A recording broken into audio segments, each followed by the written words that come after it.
On this week's episode of Ride the Lightning, the Tesla unofficial podcast, Elon sneaks some clever Monty Python Easter eggs into the V10 car software, Tesla acquires another battery company, plus updates on the pickup truck, in-car navigation system, and more.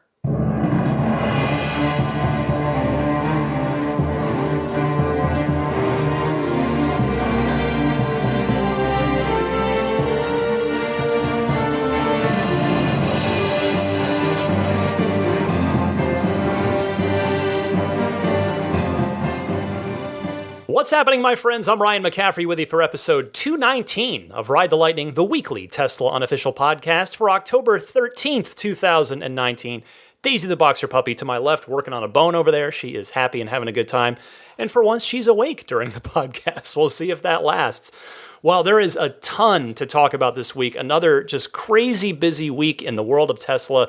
So much to get to. Let me start with a couple of follow-ups from last week. First, I got a lot of responses about the Slacker issue that I talked about towards the end of last week's show with regard to Slacker frequently just skipping to the next track in the middle of a song.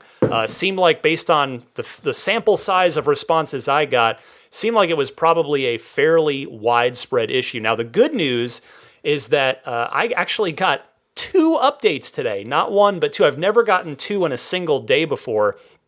And thankfully, both this morning after the first, so I did the first update before I left for work. So on the first update, and then on the way home, I did the second update at work when it pushed to me in the afternoon.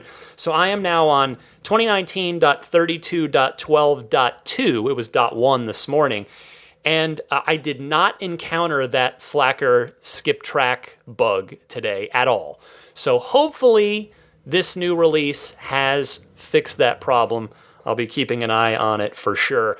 Also, Tom from Chicago, tip of the cap to him, he wrote in about the easily scuffed glove box in Model 3 that a caller had discussed last week. And Tom writes this: just wanted to quickly reply to you, and I was Mike from Massachusetts, regarding the glove box scuffs. I had the same issue when our diaper bag brushed up against it. The surface is extremely sensitive and even got worse when I tried to wash it out with a soft microfiber.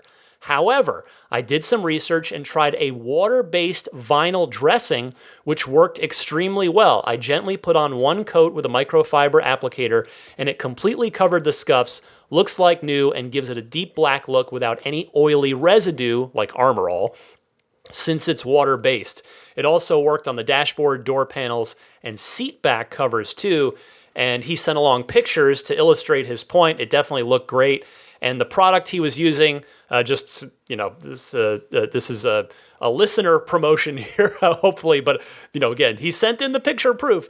Chemical Guys is the name of the brand. Chemical Guys VRP, which stands for Vinyl Rubber Plastic Protectant, VRP protectant. So thank you for that, Tom. I may give that a try myself. One other quick note before I get going with the big pile of Tesla news this week. I am going to be going on a little trip for business and pleasure this week, just in the middle of the week. But the good news is I don't want to hype this up too much. But if all goes well, I'm going to have something really, really good for you on next week's show. So I know I should just say nothing but I'm so excited about this if it happens, but plans can change at the last minute. So fingers crossed, next week's show will be something super extra special and fun. All right, let's get to the news.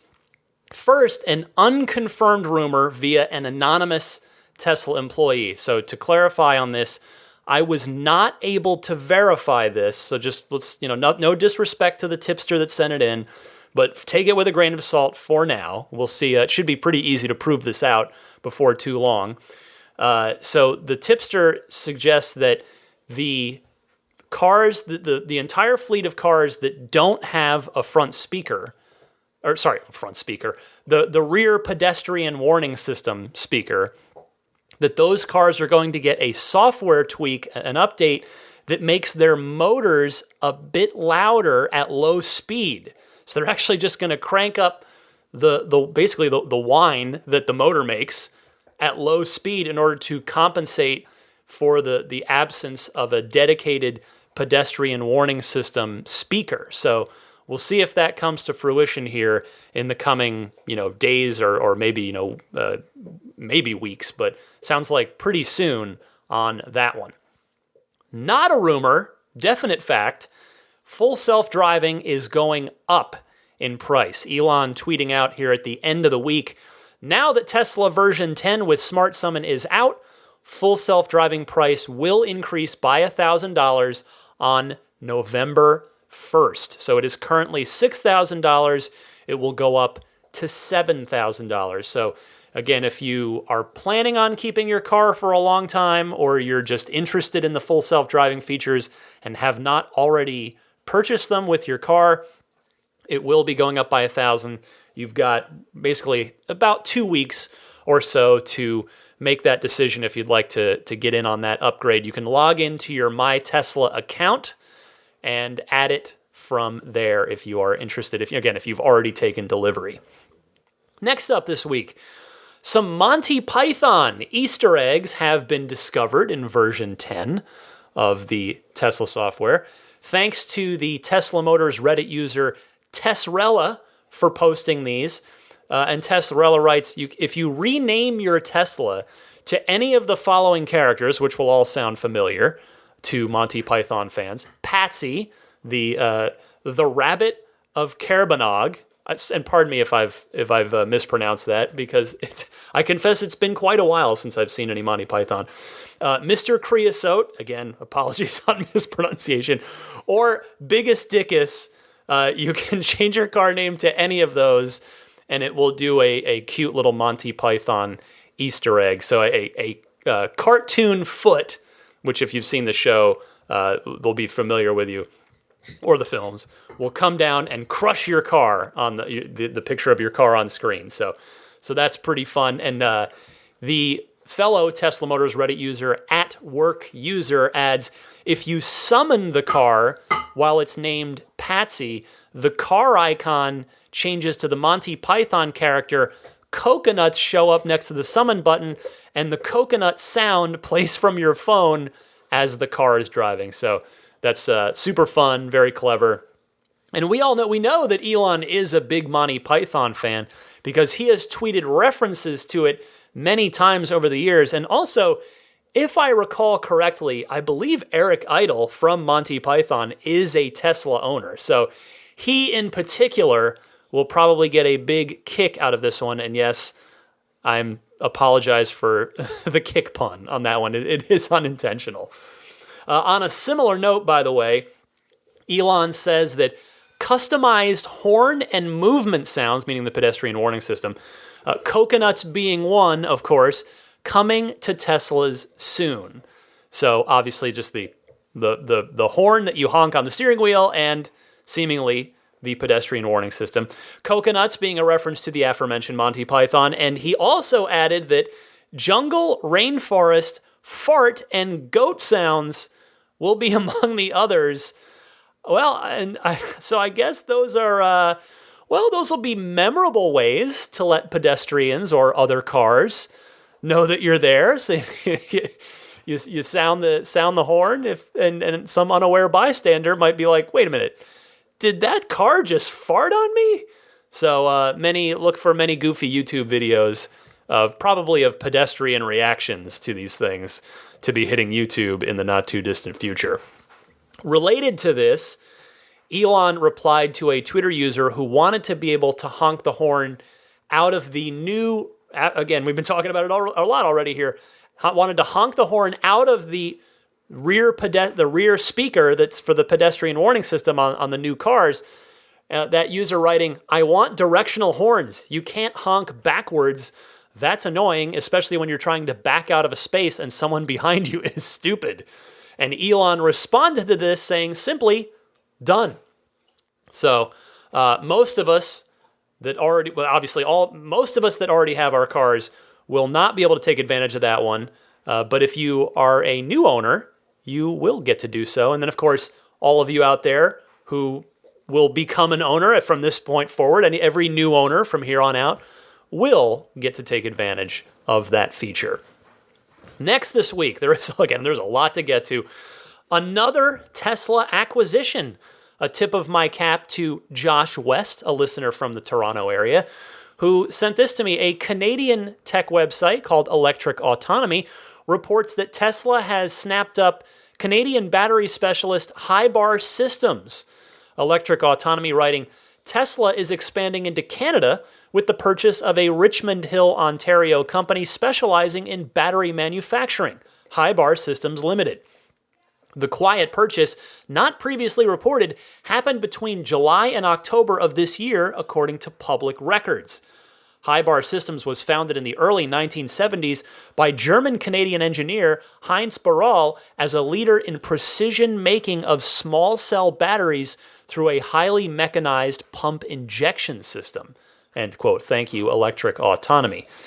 Well, I know I just got done saying this very recently on this podcast with the last acquisition that Tesla made, but there is simply no one on this planet who is putting more effort into advancing battery technology than Tesla. You cannot name another car maker, another computer company, a grid utility company, nobody. So if Tesla decided to make an offer good enough to acquire Hybar Systems, it must mean that Tesla saw something in Hybar that was good enough to make them go ahead and reach out to make that acquisition. They obviously have something under their roof that can help Tesla push their battery tech, to borrow from Captain Marvel, higher, further, and faster.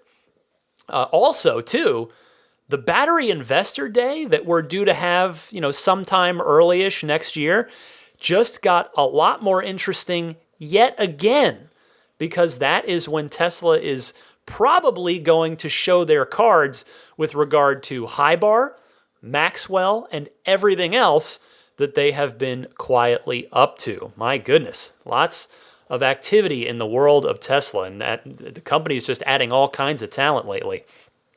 Next this week, Tesla's navigation system in the cars may be getting another tweak soonish, after version 10 brought the feeling lucky and feeling hungry destination options.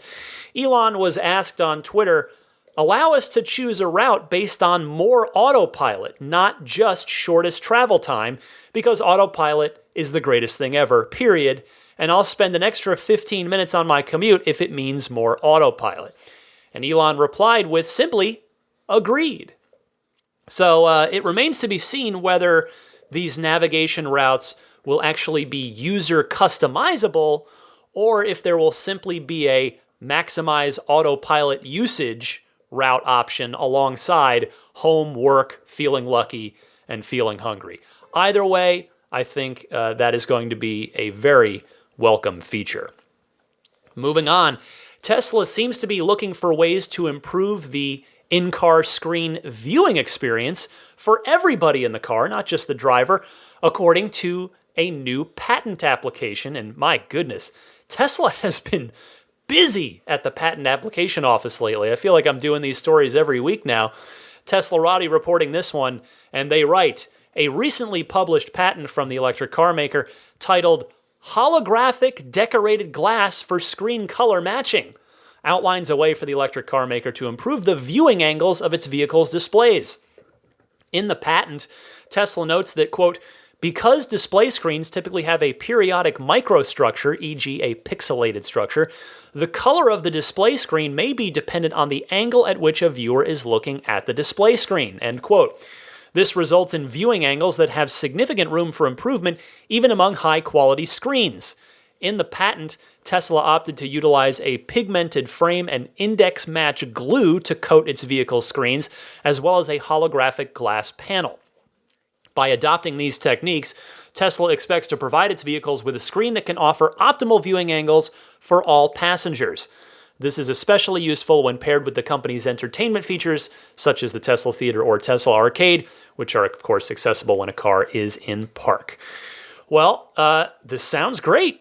And here's the thing, it's only going to become more relevant as autopilot continues to mature and full self-driving comes into play, because at that point, when it gets good enough, you will, of course, one day be able to kick back and just watch Netflix while the car drives itself wherever it is you want to go. So good stuff there for the future of infotainment and entertainment within your Tesla. Moving on this week, you may have heard about this. This has been a big deal in the San Francisco Bay Area. If you've heard about our intentional power outage, yes, our main power provider, PG&E, has intentionally been turning off people's power in certain regions and areas of the Bay Area due to the expected high winds that could cause trees to blow over and hit power lines and thus start fires and thus start wildfires. PG&E has decided to, I'll call it proactively in air quotes, because I definitely have opinions on this, but they are taking the initiative to try to turn off power, they are turning off power to try and head off wildfires before they happen during these windy conditions. Well, that is spurring Elon Musk into action. Elon tweeting this week, quote, "All Tesla Supercharger stations in regions affected by California power outages will have Tesla power packs within the next few weeks, just waiting on permits. Also adding Tesla solar to our Supercharger stations as fast as possible. The goal is 24/7 clean power with no blackouts." First of all, I want to say, I love this. Again, this is one reason I respect Elon so much. It's see a problem, try to solve a problem. No bureaucracy, no, just multi-layers of red tape. Tesla, for mostly better, occasionally for worse. Sometimes they move fast and make mistakes, but I think mostly for the better, they move quickly and get things done. That's how Elon operates. That's how Tesla operates. But the thing here, I am just curious though, I'm not trying to poo-poo this, but I'm curious how it will work if the grid is shut off where a supercharger is, and assuming that supercharger station is on the grid and not totally solar, because, one Tesla might put 50 kilowatts of juice into it at a supercharger stop, and a power pack, and we are talking about power packs here, not power walls, a power pack holds about 200 kilowatts of juice. So if you've got a car, your kind of average Tesla coming in for about 50 kilowatt hours, that's only about 4 cars. Now, granted, you'd have multiple power packs at a given supercharger, I would imagine, but my question is, how many? Again, I'm not trying to be a downer on this. I'm not trying to defeat the idea or the spirit of it. I love the spirit of it, but I'm just curious how long that this setup could be useful in practice if PG&E or some other utility in some other part of the country or the world decides to pull this kind of thing or feels that they need to pull this kind of thing, next year or the year after or anytime, because, the reality is the threat of wildfires and other natural disasters probably isn't going to be going away anytime soon. So this kind of thing is going to be a situation that is run into again. I don't think it's the situation that the Bay Area is in now is going to be a one-off by any stretch of the imagination. So granted, Elon Musk is about an order of magnitude. He likes, to use a phrase Elon likes. Elon's about an order of magnitude smarter than I am, so I'm sure he's thought it through. But yeah, I'm kind of curious how that will work in practice. But nevertheless, love to see the swift steps being taken by Elon and Tesla. Now, speaking of Elon, as you've already heard, he was pretty active on Twitter this past week, and we're not done with his tweets. He addressed a question from our own Silicon Valley Tesla Owners Club president, John. Hi, John. I know you're listening. Who asked, "Hey, Elon, can you enable Autopilot on loaner vehicles, especially if I'm a full self-driving package owner?" To which Elon replied, "Thanks for mentioning, should be enabled on all loaner cars," meaning it should be, not as a principal thing, not it's supposed to be and it's just not. So he's saying he will take action on that. So again, this is great on paper, but just based on my experience with this, I've had a loaner Model S, I think twice, definitely a couple times. For what was it? Oh, the windshield. When I had my windshield done, that was one, and I think there was one other time. But anyway, in those couple of times, it was I got the Model S loaner through Tesla at the Tesla Service Center, but it was officially through Enterprise Car Rental. It wasn't a Tesla-owned vehicle. It was an Enterprise-owned vehicle. And the Enterprise cars, based on my experience and from what I've heard from others, those cars have zero options. They are bare bones 75Ds. So that zero options includes, or I suppose maybe the better phrasing is, doesn't include Autopilot. So I'm not sure if that's how it works in other areas outside of the Bay Area or not. Maybe this Enterprise thing is just a Bay Area deal because there are a lot of Teslas here, so maybe Tesla needs to contract with Enterprise to supplement the loaner fleet. I'm not sure. But if the Enterprise thing is the slightest bit of a normal procedure around the country, then maybe Elon means that he'll just go ahead and flip the switch and have Autopilot enabled on all of those Enterprise-owned cars so that, just Enterprise won't get charged for it and customers can take advantage. But I mean, either way, here's hoping that Elon does indeed make that happen, because yeah, it's definitely a first world situation for sure. I mean, if you just get a Tesla loaner, that's a victory right there.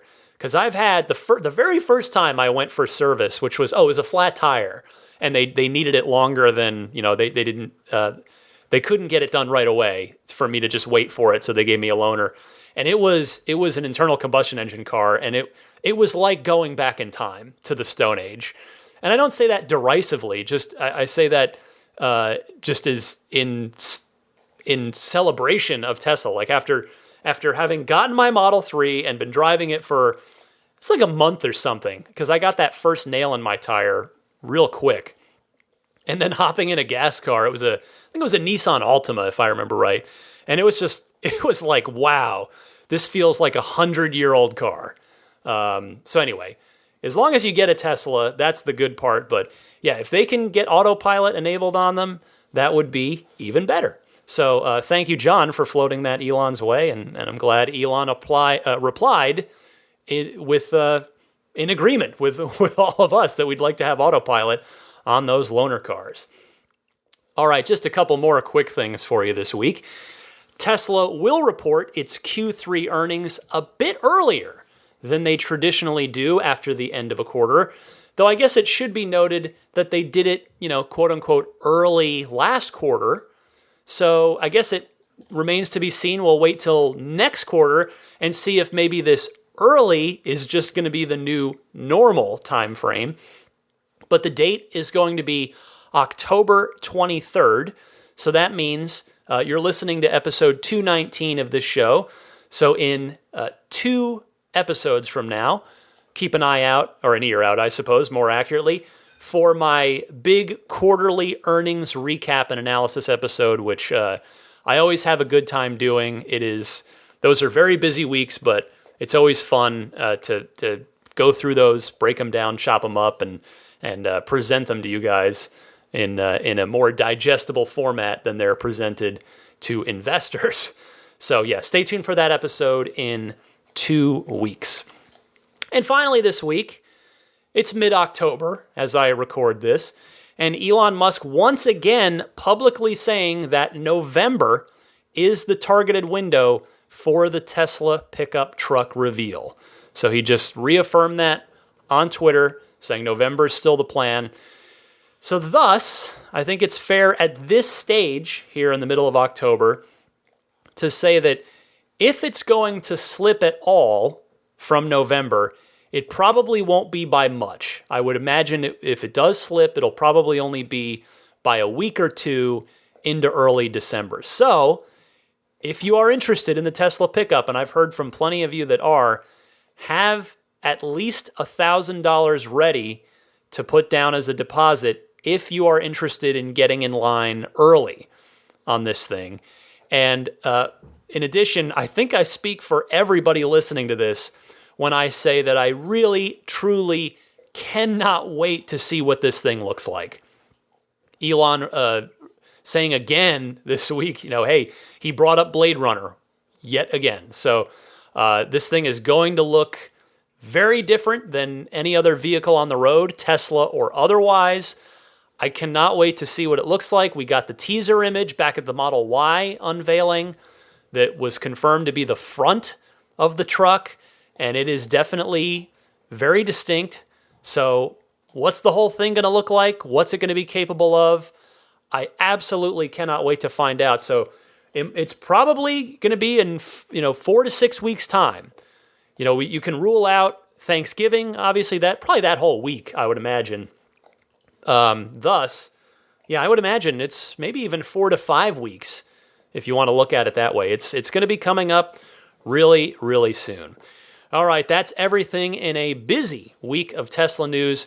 Stick with me for a quick word from Alloy Gator about protecting your Tesla wheels from curb rash, and then I'll be right back after that with all of your awesome phone calls from the Ride the Lightning hotline right after this.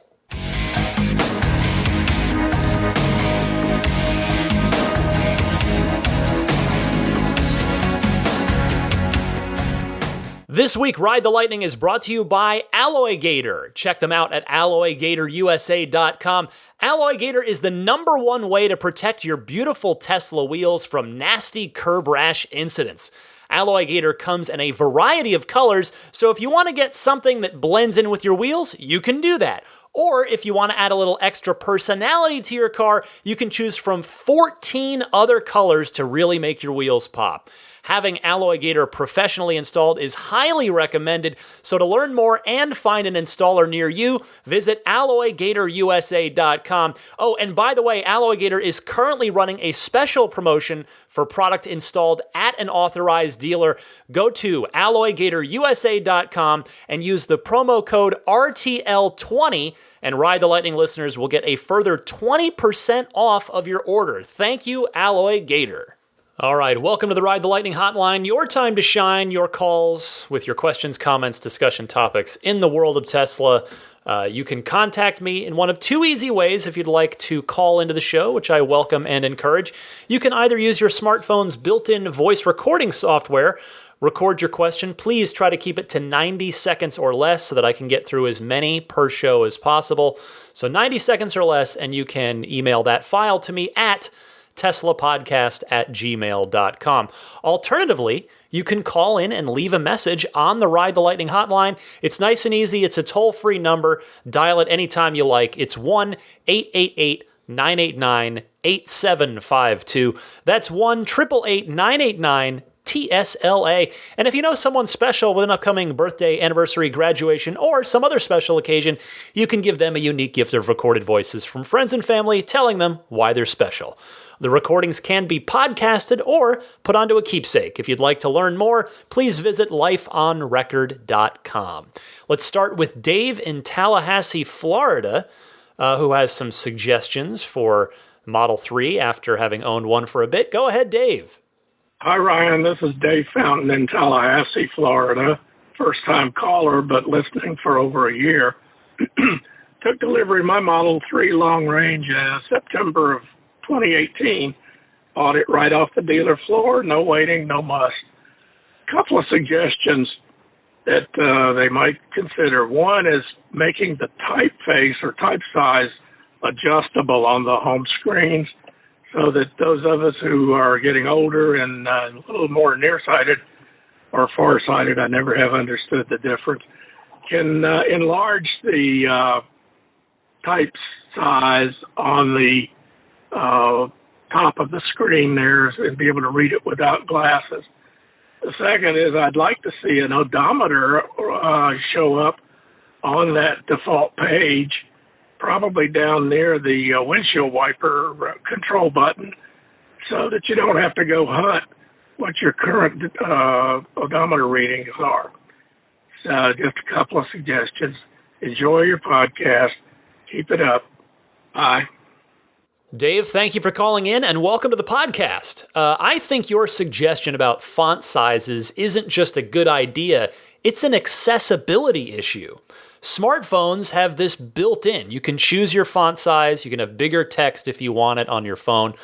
The speedometer on the Model 3 is pretty big, but honestly, nothing else is. I guess the tiniest text off the top of my head is probably the album text down on the media player. You got your song name in bold, but then the album names are real tiny down there. So I really hope that Tesla does address this soon. And as to the odometer, if you're not aware, it is located in two different places. When you press the Tesla T logo at the top center of your screen, it shows up there with your VIN and a picture of your car. But it's also at the bottom of your trip meter screen, which you can leave up all the time as the car is in motion.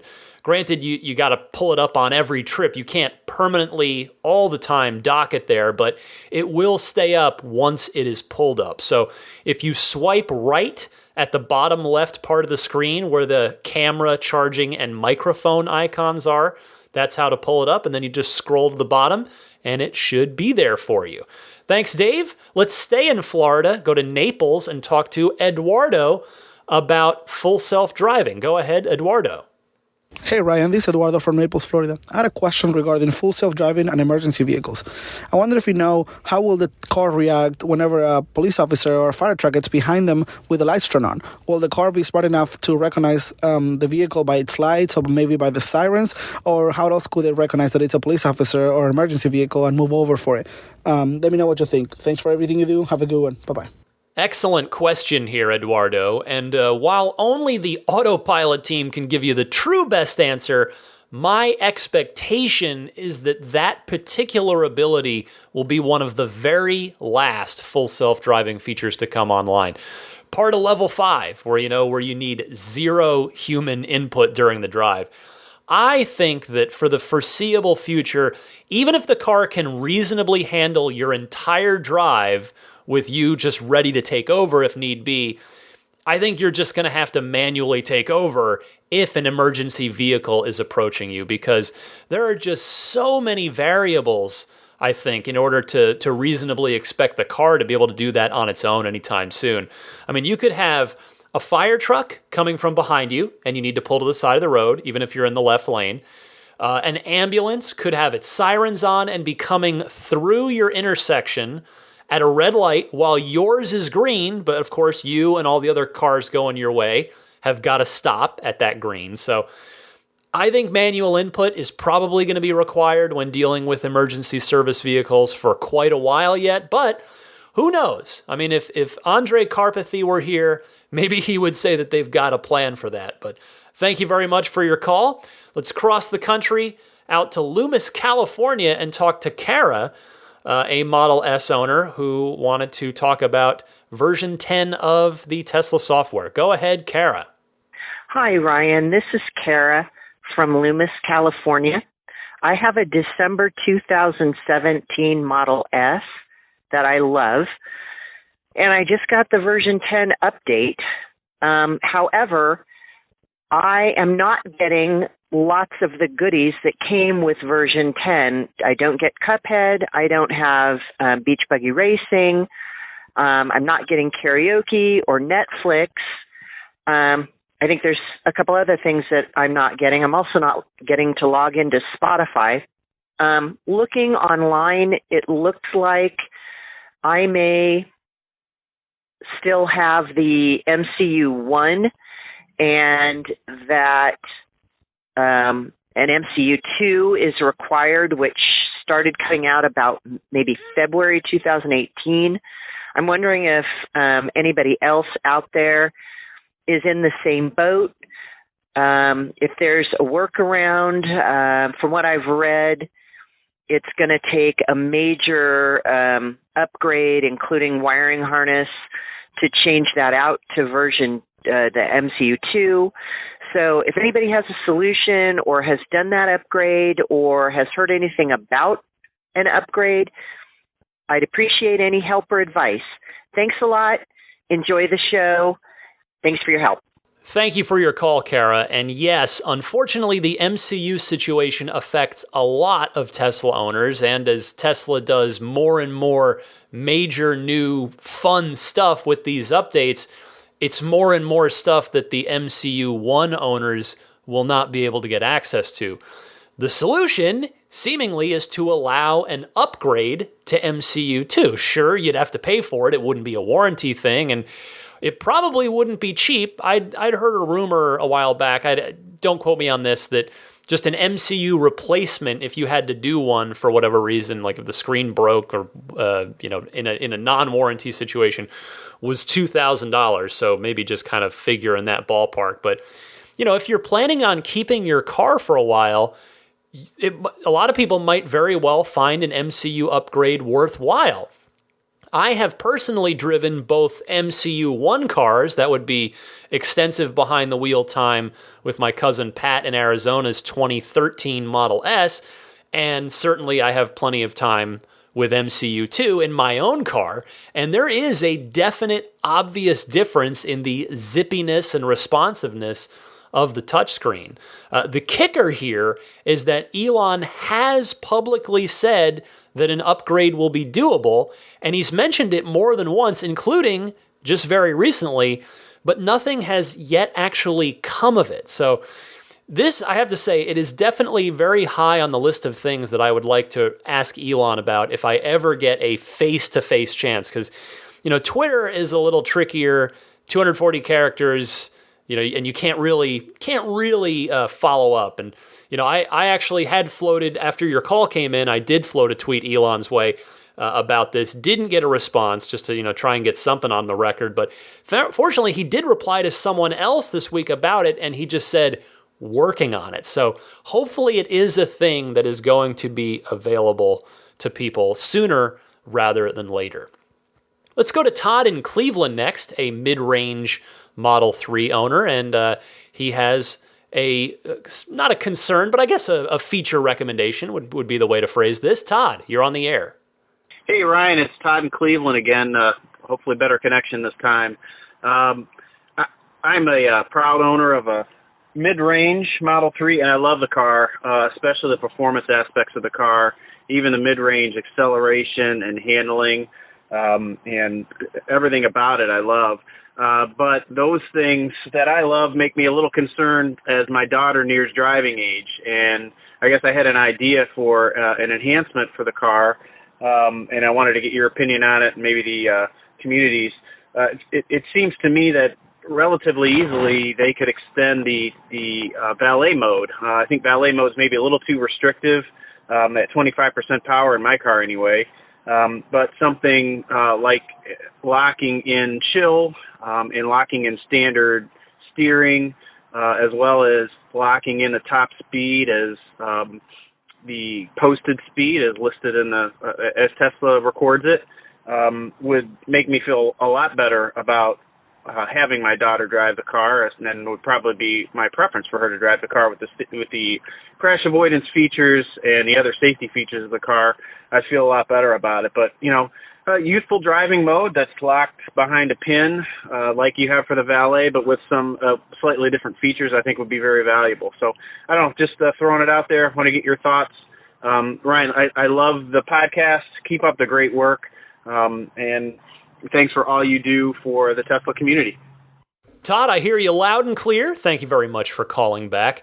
You're certainly not the first person to request a teenager mode, for lack of a better term. And to be honest, this one seems so obvious. And I don't mean that in a mean way towards Tesla at all, but it seems like something that would benefit a lot of Tesla owners with preteens, teenagers like yourself, that I'm kind of surprised that it hasn't been implemented yet. I mean, heck, one feature is already a default one in the Tesla app that you would want in this, which is being able to see where the car is at all times and how fast it's going. If you go into your app, you can check that at any point in time. So I think it would make a very safe car even safer for less experienced drivers if they implemented something along the lines of what you propose. Hopefully it'll happen. Again, hopefully sooner rather than later, but I'm confident that something like this will happen eventually. Kent from Denmark, if I can read my own type. Kent from Denmark is up next, responding to Larry in Roseville about his issue with high watt hours per mile, just seemingly abnormal efficiency going on. So go ahead, Kent. Hi, Ryan. Kent from Denmark. I have a response to Larry from Roseville, California, regarding his range issue on his Model 3. I had a periodic problem with my Model 3 seat heater and was told by Tesla to note the precise time for it occurring, and they'd be able to check the error log of my car. But note, Tesla only have access to the info for a few days, so you'll have to inform them relatively quick. I hope that helps you. A side note, do you have any info on Smart Summon in Europe? I'm dying to try it out. Thanks for a great podcast. Keep up the good work. Bye. Thank you, Kent. Unfortunately, no, I've not heard anything about Smart Summon for Europe sort of in any sort of back channels. Elon had said it would take longer due to regulations, but it remains to be seen how much longer. In fact, just today, before I recorded on Friday night here, as my usual day, he said, still working with RDW, the Car Regulatory Authority in the Netherlands. Unclear why there's a delay. Other countries are supportive. So there is the latest update on that. As for Larry's issue, thank you very much for your note. I should also add that listener Matt wrote in with this, which could also be worth investigating. Matt wrote, quote, it turned out to be the brakes with regard to someone else's, another friend of his that had this issue.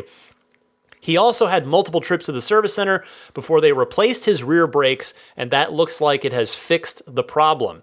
Diagnosis is they took an infrared thermometer. They would point it at the brake discs after a drive, and the heat on one brake was way higher than the others, indicating that one of the brakes was staying locked on or dragging. Not 100% sure this is the problem, but if the caller can get his hands on an IR thermometer, then they could check it out. Or, of course, a service center visit might be able to diagnose that as well. So thank you, Kent. Thank you, Matt and Larry. I wish you good luck. Hopefully you can make some progress on running down that particular gremlin of yours. Joe from New York is now up to bat after being on deck there. Joe commenting on karaoke. Go ahead, Joe. Hey, Ryan. It's Joe from New York. Just a quick comment on karaoke. Really super disappointed that all the music is covers and poorly done. It's not singing over the band. It's a bad lounge version. Oh well. Love the podcast. Take care. I hear you, Joe, but I figure there's probably licensing involved. I know that's like I'm only guessing that, like sort of half-educated guessing that, because way back in the day, I don't know if you know video games much at all, or if you've probably heard of Guitar Hero. Well, when that started way back, at this point, gosh, that was over just like 12, 13 years ago, the makers of Guitar Hero had to use covers of the songs, and there, obviously there is a sort of karaoke element to Guitar Hero because it was a licensing issue. They would have had to pay more for the master tracks from the original artist. So I wonder if that might be the case. Now, I know you're not really complaining that you're just disappointed, but it is a totally free feature that was never promised with the car when any of us bought it. And I mean, I know that doesn't mean that we're not allowed to be disappointed by things just because they weren't promised with the car, but at least it's there if you've got a group of friends and you want to get a little silly with it. Thanks as always, Joe. Neil is next, and he wants to talk about a snowboarding trip and how his Tesla served him well. Go ahead, Neil. Hey Ryan, Neil Weaver here. Love the show and really appreciate your consistent efforts. I got my Model 3 in November of 2018. It's around the 88K VIN range. It's getting colder out now, and dropping temps reminded me of my favorite Tesla road trip. In a previous podcast, you mentioned Tesla road trips. So I'm an avid snowboarder. Took a 400-mile trip to Killington Ski Resort. This was before the V2 chargers were out, but it was not an issue. Think it's going to be even faster now. And Autopilot was on for at least 80% of that trip. So Killington has destination chargers around the base of their lodges and ski lifts. It's a very Tesla-friendly resort. They had the J1772 chargers as well. For us, each day we'd hit the mountain, plug in at the base of the lift, and set the interior temp to 60 degrees. We'd have a great day snowboarding. We'd come back to a fully charged, warm car with no snow on it because it was warm enough for that snow to melt as it fell throughout the day.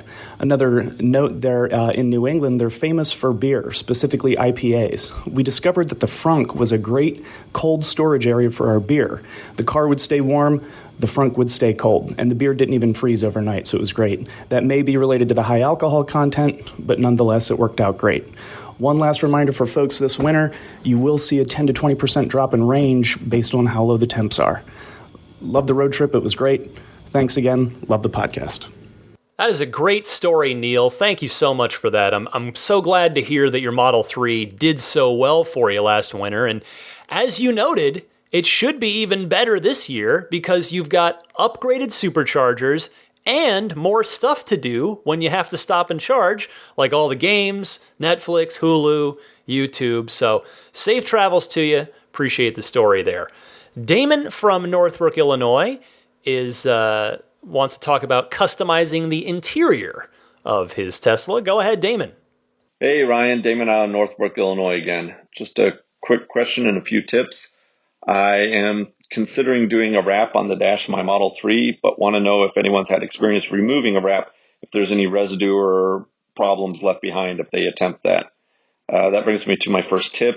To live with the factory dash, I've been using Meguiar's Ultimate Compound to keep the scratches and scuffs off of it and keeping it shiny, but that still leaves the problem of the fingerprints. So my second tip is regarding a caller on your last show that was wanting a packing mode for their Tesla.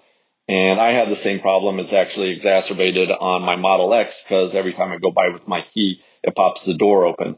So a quick fix for that is just leave one door slightly cracked, and this will help to keep the Bluetooth from cycling on and off and reconnecting and disconnecting from your headset.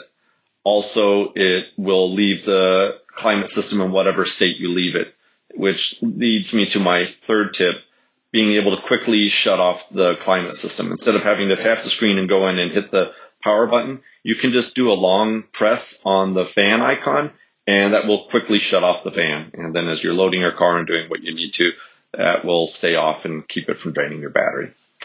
All right. Well, thanks so much. Really appreciate the show and looking forward to the next one as always. Take care. Bye. Thank you so much for your call, Damon. Now, I presume by a dashboard wrap that you meant the center console. I am making that presumption because you mentioned fingerprints, and I imagine most people are not touching the actual dashboard infill piece very much, but you do touch your center console. So, but yes, to answer your question, those wraps absolutely come off with no damage left behind. No need to worry about that. And I'll tell you, that's a good tip about leaving a door cracked open when it's in your garage. I mean, I suppose for the purposes of cleaning the car, that tip only applies once once you're done washing it with the water. But I guess if you leave it cracked open long enough, everything shuts down anyway. Or maybe it just works if you leave your phone key or your key fob in another room far enough away from the car so that the car cannot detect it. Cheers, Damon. Thanks very much. 2 more calls this week. The penultimate caller of episode 219 here is Travis from Ohio, is a Model 3 owner and wanted to talk about a few various post V10 update things. Go ahead, Travis. Hey Ryan, it's Travis from Ohio. I've got 2 questions. First, I recently had my Tesla in for service, and since I've got about 30,000 miles on it, it's a Model 3 I've had for about a year, a little over a year. Did a battery health check, and they said, yep, battery range loss is within what's normal and expected for that sort of mileage. But then just last night, I updated to 2019.32.11.1, the update that comes just after version 10. And then this morning, I noticed that without having changed my, the level to which I charge, I now am getting about 20 miles less of range. than I did to that, just yesterday. It only was charging to 244 miles. Whereas previously I would have been getting, starting off with about 264 miles of range at the level at which I charge. So I'm wondering if anybody else with the newest software update has noticed that their car is charging less or giving them less miles. And the second most important question is on Beach Buggy Racing 2, every level seems to have some kind of secret area or at least a shortcut of some kind except Crab Cove in Raytona, and as a video game expert, I was wondering if you could fill me in on it, whether I'm missing a secret that I haven't discovered. All right, thanks. Bye. Well, Travis, I will be completely honest with you. I actually haven't played Beach Buggy Racing 2 since it came out.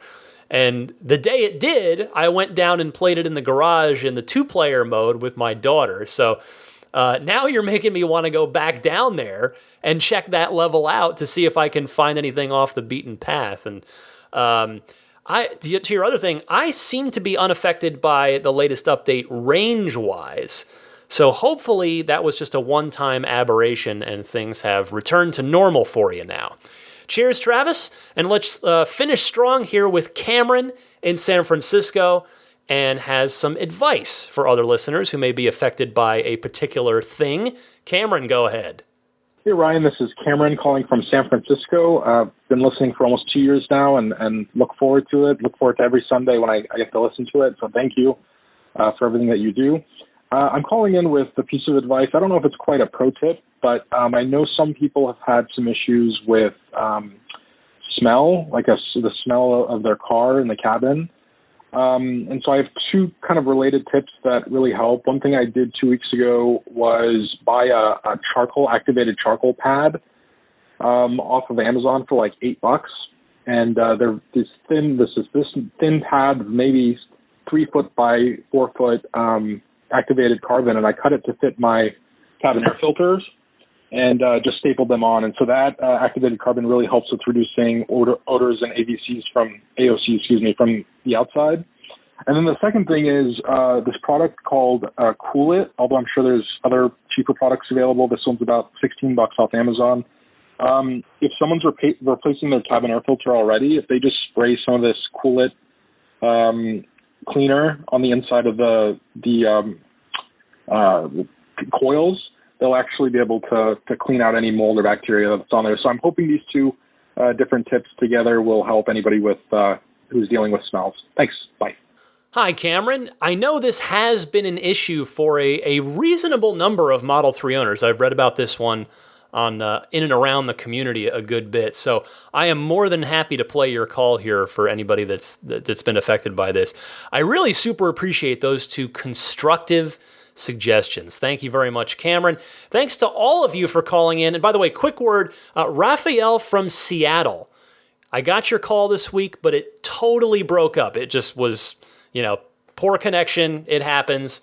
Feel free to give a call back if you'd like. But thanks to everybody for calling in. And again, if you'd like to participate in the Ride the Lightning hotline, if you'd like to call in, be part of the show, call in with a question, comment, or discussion topic as it pertains to the world of Tesla, you can do so in one of those two easy ways that I mentioned at the very top of the show. And if you forget, you can either rewind or you can always check the show description too. There's always some good core information for various things right in the show description every week. So thanks, everybody, and I will come right back after a quick little musical break. I will give you the pro tip of the week and then wrap things up for you right after this.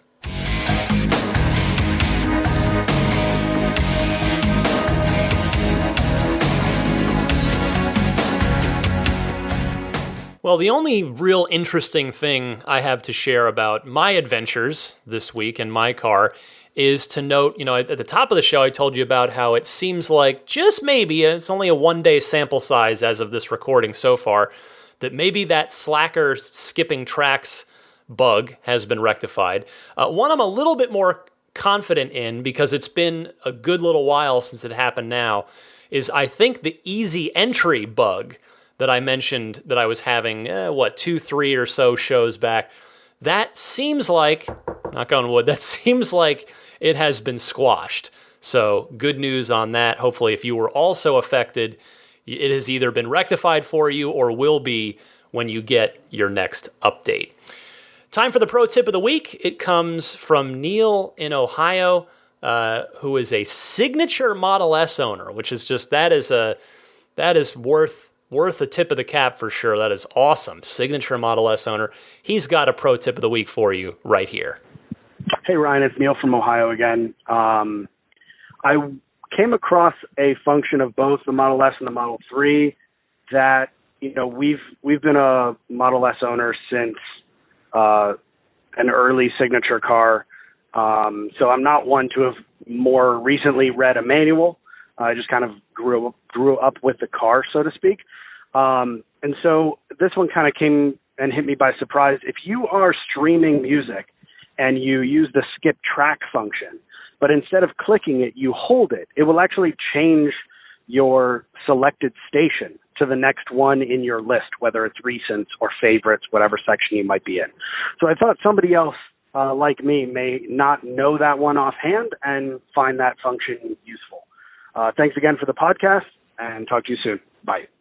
I like that one, Neil. I didn't know that. Thank you very much. And also, as I was playing your call, I realized that if you're not necessarily a newer listener, but if you're newer to the world of Tesla, you might not actually know what a signature Model S is. So if you already know this, pardon me, but yeah, if you're new to Tesla and you're like, wait, signature Model S, what's that? The first 1,000 Model S's, and then they did it again with the Model X, the first 1,000 that were made were signature series, which meant that you get on your UI, you get this cool cursive signature badging on the digital display on the dash of the car. And then on the physical car itself, that same signature script was etched onto the side markers on the front fenders of the car, and then also on that chrome plate that's got the TESLA lettering on the near the trunk lid above the license plate on the back of the car as well. So that is, and then the other thing with the signature series too is you had the option of the signature exclusive color, signature red, which is that sort of burgundy maroon darker red that's if you've ever seen it and wondered, wait a minute, what's that? That's what it is. So that was the signature series, if you're curious about that.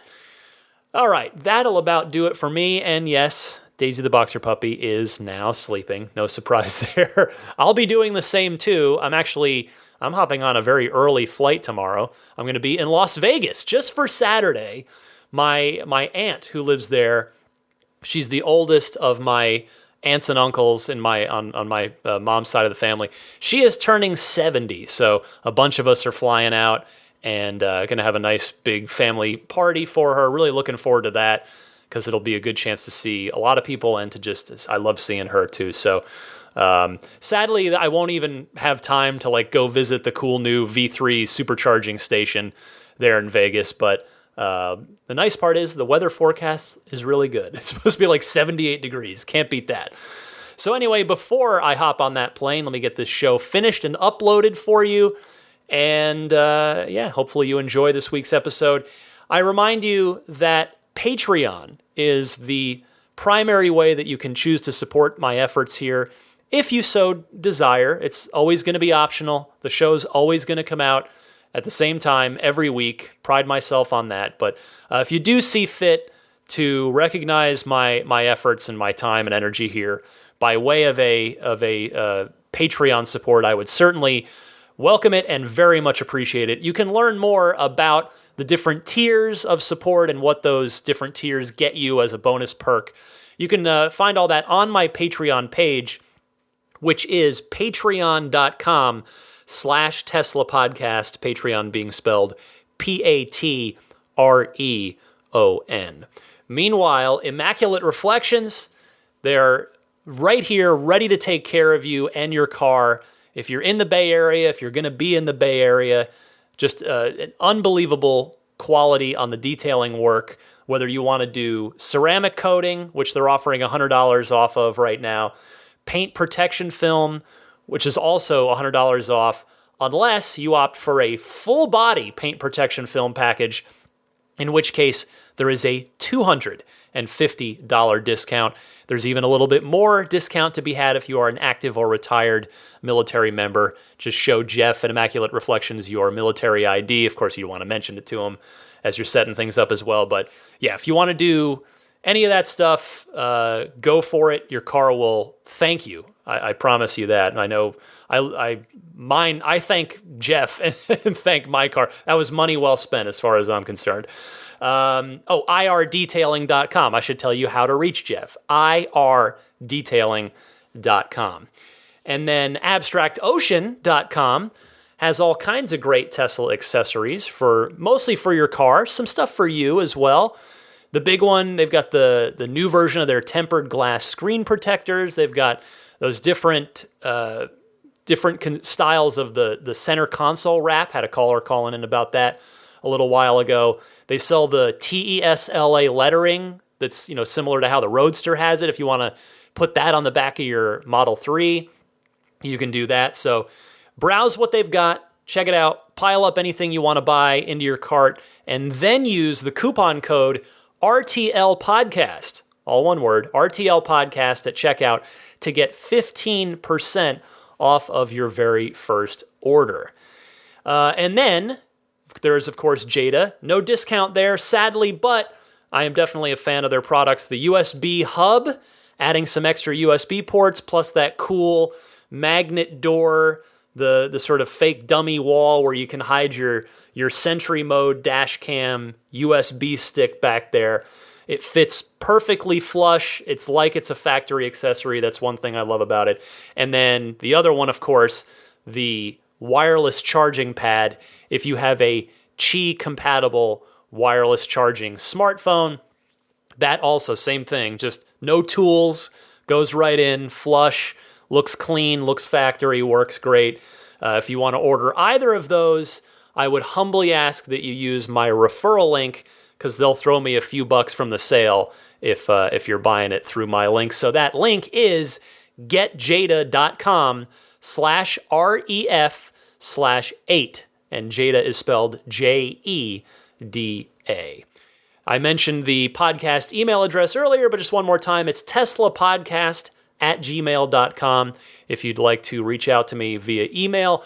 I'm also on Twitter and Instagram at the same handle, DMC_Ryan on those. And if you're a newer listener and wondering, what's the DMC? It's because I used to own a DeLorean. That was my original dream car as a kid. Thank you, Back to the Future. And I was very lucky to own one for 12 years. So hence DMC_Ryan on that. And that brings me to the final but very important piece of the show, which is giving a sincere thank you and shout out to the Patreon producers, the kind folks supporting me on Patreon at the producer tier. Pete White, thank you. Wolfgang Obergen, George Cassiopo, David Brander, Jonathan Wales, Alexi Heft, Logan Willis, Michael Lester, Robert Miracle, Jason Chalukas, Joe Edgel, Tim Hyde, Lars Hoffman, Lawton from Chicago, Peter Chalet, Rome Strack, David Vakil, Ulrich Lassa, Luke A., Eric Randolph, David Nondahl, Gabriel Salays, Jerry and Mary Smith, Brian Hope, Bill Royko, Lyle Austin, Joel Sapp, Dorian Steve Guberman, Michael Waddle, Daniel Grummer, Josh, Jeremy Harris, Tesla Owners Taiwan, Jeremy, Rob Brewer, Ron Lee, Larry Lynch, Chris Konesnik, John Cody, Matthew Wright, Aaron Appleby, Charlie Gillespie, Kaz Barnes, Neil Weaver, David Perella, Sunil Joseph, Dennis Peak, Scott Gillis, Will Stedman, and Evitricity UK. Thank you all very, very much for your continued support. It really makes a huge difference for me in my life. Trust me, it's I had thankfully everything's okay, but some medical bills are going to be coming due here from some stuff I've been working my way through recently. So the support is very, very much appreciated. Not all the time, but it's especially magnified at the moment. And a final reminder: if you're not already subscribing to the podcast, you can do so as a convenience to yourself. It doesn't cost anything. It's not that kind of subscription. It is simply subscribing means the show will push to you automatically every time there's a new episode rather than you having to remember to go download it yourself each and every week. So you can subscribe on pretty much any of the major podcast services, iTunes/Apple Podcasts, Google Podcasts, Stitcher, Spotify, TuneIn. Of course, TuneIn is in your Tesla. Yes, you can get this show in your Tesla. Or YouTube. It just syndicates audio only, no video, but the audio does push out to my YouTube channel as well. For a now snoring Daisy the Boxer puppy, I've got some travels coming up this week, like I said, Vegas, and then one other trip. Again, my hope is that results in something super special and fun for you guys next week.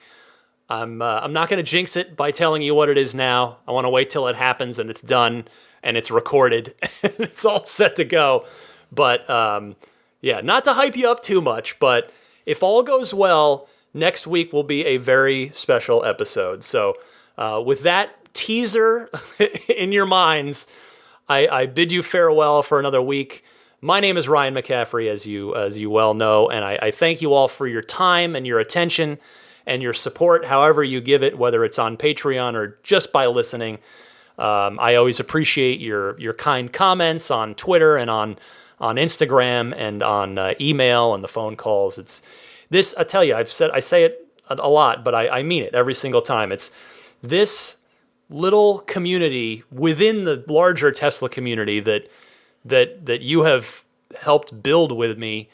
I just get so much positive energy out of it that it really energizes me, and I'm not joking at all. I've said this before, but I'm very, very blessed to have a day job that I love too. I create content about video games at one of the largest video game websites in the world, but the video game community can be, it can be not nice more often than you might think. And I don't get it, really, knock on wood, I don't get any of that kind of negativity and et cetera here on Ride the Lightning. It's all love from you guys, and it means a lot, and it keeps me going. It makes me want to, do my best each and every week. So thank you all. Just thank you for your kindness and your enthusiasm. Because that's the thing. I'm putting enthusiasm out, and you're giving it back, and it's just a great loop. It feels good. We have fun. We celebrate these cars and this company that we love and support, and have, they keep our families safe. They keep us entertained. They give us video games. We have fun at the drag strip and on the road and on Autopilot, and it's just a blast to be a part of this community. So I'm going to respect your time and stop talking now, because I could just keep going for a while. I guess I do this every now and again, don't I? Where I just start gushing at the end of the show. But I think it's important from time to time to go ahead and say it and recognize and make sure you know that I'm not taking any of you for granted. I'm not taking anything about the Tesla experience for granted. I'm very privileged to own one of these cars. Sure, I worked hard for it, but it is a privilege to have one of these vehicles, and it's a great delight, honor, and privilege to get to do this podcast and to have people actually listen to it and care. So thank you all so much. Happy electric motoring, and I will see you next week.